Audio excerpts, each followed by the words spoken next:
अब एक नया इश्तिहार बना दिया मरियम नवाज को लेकर कि जनाब मरियम नवाज बैटिंग करने आई है, कोच कहता है जी इसको लेकर आओ, ये मैच जितवाएगी। वो आगे जनाब 6 गेंदों पे 6 छिक्के मारती है, कोई जाता है ग्राउंडों से बाहर उधर, कोई जाता है ग्राउंडों के बाहर उधर, कोई तरक्की हो रही है, डेवलपमेंट हो रही है, कोई बसें बन रही हैं, कोई जनाब वो किसानों की तरफ जा रहा है, किसान खुशहाल हो रहे हैं। हैरत है वैसे मुझे, ये जितने 6 इन्होंने शोबे दिखाए ना, इन 6 शोबों के लोगों से जाके इंटरव्यूज करें, आपके कानों से धुएं निकल आएंगे। किसान की इन्होंने पसली तोड़ के रख दी है, मेहनत कश को इन्होंने बर्बाद कर दिया है, इंडस्ट्री इन्होंने बंद कर दी है। इमरान खान साहब का दौरे हुकूमत खत्म होने के बाद से लेकर अब तक लार्ज स्केल मैन्युफैक्चरिंग जो है पाकिस्तान में, ये जो बहुत बड़ी बड़ी सनतें होती हैं, वो लगातार डिक्लाइन का शिकार है। कोरोना वायरस में सिर्फ इमरान खान साहब के दौर में ये थोड़ा नीचे गई थी, लेकिन 2022 में इमरान खान साहब इसको पीक पर छोड़कर गए थे।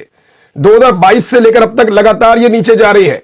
ये इमरान खान साहब के छोड़े हुए पैमाने को टच भी नहीं कर सके, बल्कि 23 में और नीचे गए, 24 में और नीचे गए, 25 में और नीचे जा रहे हैं। ये इन्होंने पाकिस्तान की हालत कर दी है।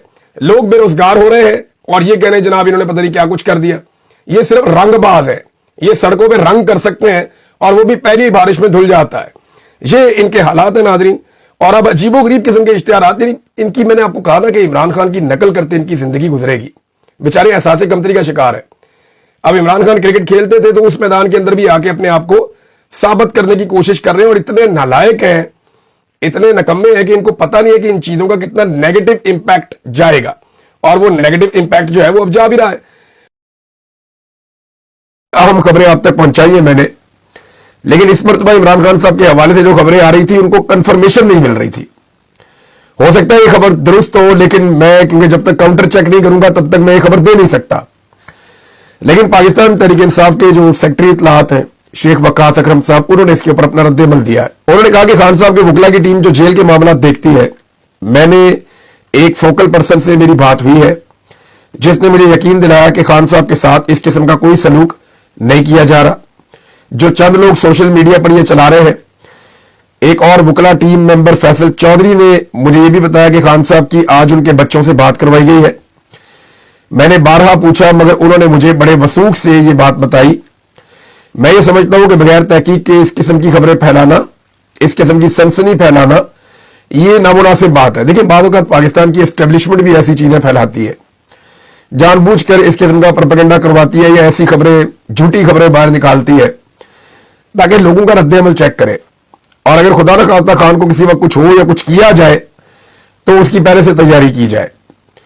बहरहाल बगैर तहकीक के ऐसी खबरें फैलाई जाती हैं, इस किस्म की सनसनी फैलाना नामुनासिब बात है।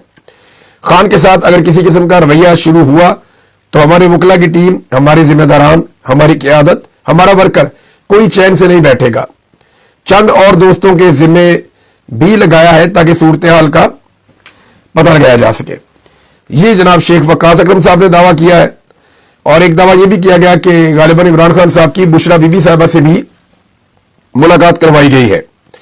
अब ये कंफर्मेशन आ जाएगी थोड़ी देर में, लेकिन इमरान खान साहब जेल में है तो वो सख्ती में जो हालात उनके लिए रखे गए हैं, उनकी पार्टी के लोगों से उनकी मुलाकातें नहीं करवाई जा रही क्योंकि ऊपर नीचे 2-3 वाकयात ऐसे हो गए हैं जिनके बाद पाकिस्तान की मिलिट्री एस्टेब्लिशमेंट बहुत शर्मिंदा और परेशान है। जैसा कि आर्मी चीफ और मरियम नवाज की एक मुश्तरका जो एक एक्टिविटी थी उसकी वजह से। नंबर 2, आर्मी चीफ ने जो एक तलबा से बातचीत करते हुए एक कुरान पाक की आयत का हवाला दिया और साथ में उन्होंने औरतों के एहतराम की बात की, उसका जो रद्द-ए-अमल आया बड़ा सख्त। फिर लम्स में जो एक सानिया हुआ DGI SPR के साथ, यही वहां बड़े सख्त सवाल